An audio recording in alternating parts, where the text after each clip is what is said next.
something which I don't know what it's going to sound like. Interesting. Hey, and welcome to this week's fretboard session. Today we're going to look at how you can turn your chords into melody. So this is useful if you've got a cool chord progression and you just can't work out what to play as a guitar part over the top, or you can't work out a melody. And what this isn't going to be is sing it over it, which is obviously great advice, but this is the more technical aspect. This is the fretboard side of what you can do to come up with melodies that aren't automatically in your head. And it's a nice skill to have, especially when you're playing guitar, to be able to know that something's probably going to sound good rather than having to always search for it all the time. So this is going to take a slightly intellectual look at what we're doing. Semi-intellectual, I would describe this as, when you're working with trying to come up with melodies on your guitar over chord progressions.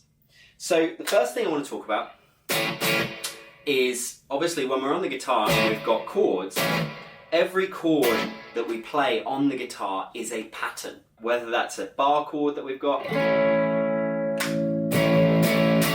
or whether that's some other kind of chord, or a triad, or something really strange that we've got, or something which I don't know what it's going to sound like.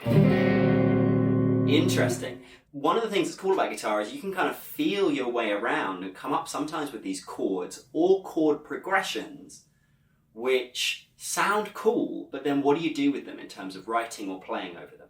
So we'll start with chord progressions to begin with, or playing over one chord. So if I start and I have an A major chord, the general principle you want to think about when coming up with melodies directly from the chord is use the shape in front of you. So whatever that shape may be, you're going to use the shape of those notes in order to inform what the notes which will sound like they've resolved are, and the ones that sound like they're dissonant. And dissonance and resolution, or tension and resolution in this case, is really the name of the game here. So as long as you're hitting broadly notes, so you're aware of where the notes in the chord are, you can come up with some really interesting melodies by hitting anything around those chords. Now at this point you might go, but I need to know the scale. I must know the exact notes that go in the key of the chord. No, you don't.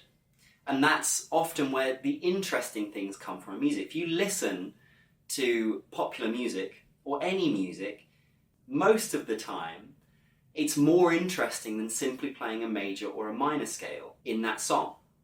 So a lot of pop that you're hearing on the radio, or a lot of blues, or a lot of very famous songs are in modes.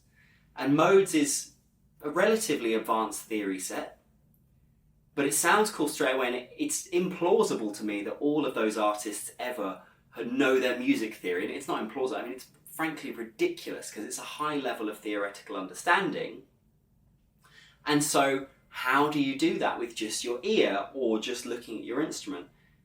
Well, you find the sounds of things that you like, and then you go from there and you find more things of the sound that you like. So how are we going to do it? So if I play this A here, as long as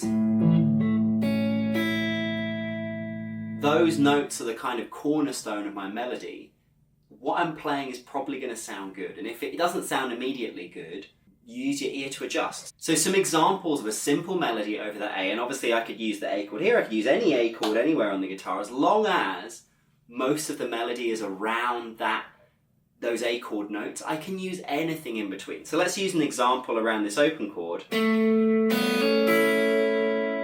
So there, I've started on a note in the A chord, I've then played a note not in the A chord, this happens to be a B. I've hit another note in the chord on string 2, and then I've hit the open string, which is in that chord.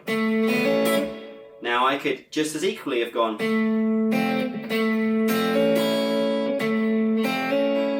which has a different, slightly quirkier feel, I think, but it's the same kind of idea. So anywhere else in the chord I could do the same thing, and we're looking for an interesting rhythm to go with our melody, but as long as the chord is kind of the pillar of that melody, it's going to sound like we meant it.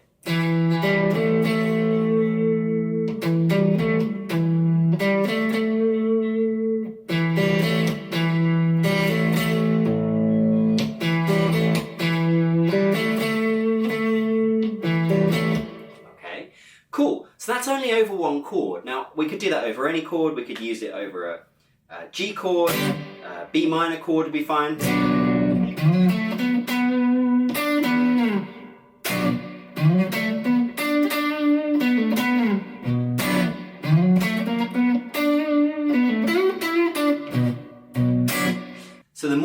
this over single chords, the more you get a feeling for how melodies can sit over that chord shape. Now, doing it over one chord is not really the point of this exercise. It's the beginning of it, and it's where you start with these things. But the real point of this exercise is to do it over multiple chords, and often chord progressions where you're not even aware of the key you're in. That's when I love it, because sometimes, in a lot of cool sounding chord progressions, they're not in the same key. So pick a scale isn't always that useful. And there's lots of music that is in one key, and often guitar backing tracks are in one key to make guitarists have an easier time. But a lot of good music tends to do some really interesting stuff, or they might move chords. So how do you negotiate that? Well, this is one way you can negotiate playing melodies that will actually sound good over chords which are not in traditional key structures, without having to have all the theory blocks in place yet. I'm not saying don't work on those theory blocks, I'm really passionate about them. But this is another side where you can come out and actually, how do you become good at painting? You paint. And how do you become good at guitar? Well, one of the ways is you play guitar. So this is a great way that you can get playing straight away. So if we take that idea of the A chord, and now instead we do it like as a 6-string bar chord, and I take that whole shape I've got here,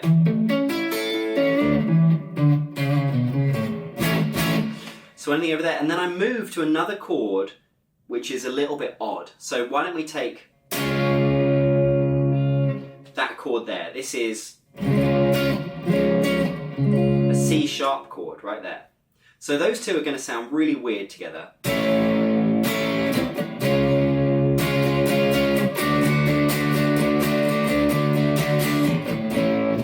They sound odd because that chord there is not in the key of A major, or any of its kind of related keys.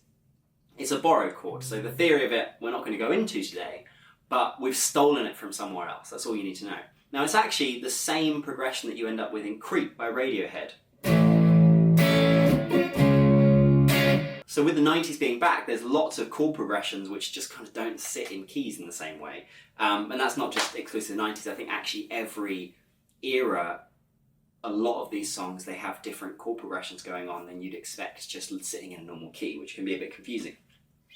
So those two, A to C sharp, how could you negotiate that? Well, you play over the A and then you play into that C sharp and find those notes. So if I look here on the guitar, I've got this, and then right as we change chord, I've got this here.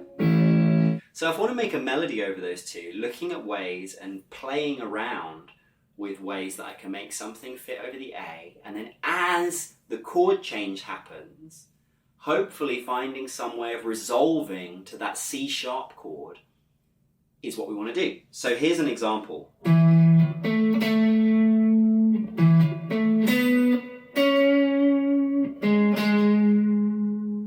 So I'll play that with the chord underneath. I'll try and do that.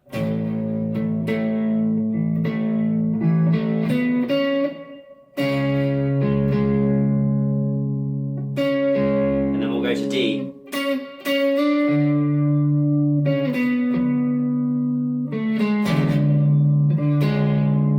Back to the A, so A.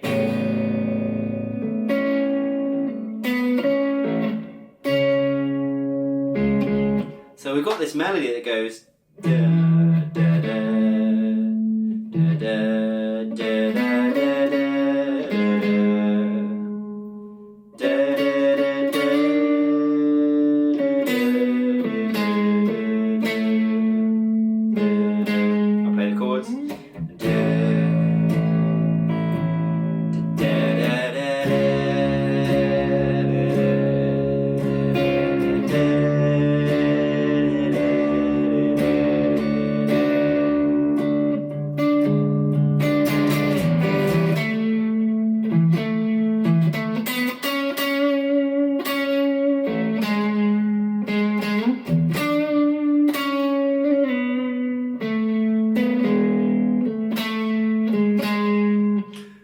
this exercise, or when you're working on it, I don't really want you to pay too much attention to what scale you're in or what scale you're playing over the chords in.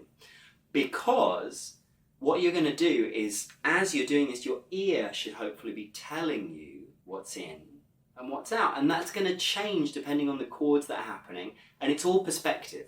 As long as you are resolving to the notes which are in the chord, then you can make most things work. Even horrible sounding chords, and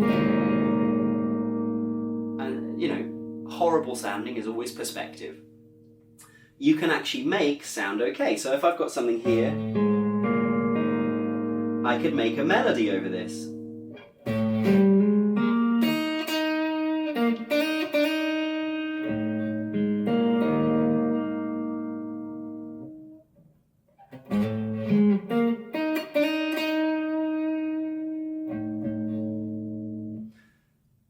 You can have a go at any kind of shape on the guitar. Now, I don't think that sounds beautiful and I'm not sticking it in a song, but you can hear the melody is outlining the chord that you've got going on. And it's a really nice way to start viewing your fretboard from a fretboard analysis point of view, a fretboard kind of playing point of view. And also it's a great way to develop your ear because we're not constantly thinking, what scale pattern am I in? And I love scale patterns, but remember the end goal here is not just to be able to analyze your fretboard or be able to see the fretboard. That's what I teach. I teach you how to see the fretboard, I teach you how to analyze the fretboard, but the end goal here is to have your playing as a reflex and it connected to your ear. And so we have to do exercises that combine both, being able to analyze what's going on a little bit and also let your ear free. Remember, the combination of your brain and your ear is what makes this cool. If we were playing football or soccer, if you're American, this is like the free dribbling through the pitch. We're trying to use our ear and we've got some technique bases at the same time. And when you're playing music, it's, improvising is a lot of what takes place. And even if you don't want to improvise all the time, you just want to understand your fretboard, being able to do these exercises will free you to be able to do all sorts of other cool stuff when you're actually playing.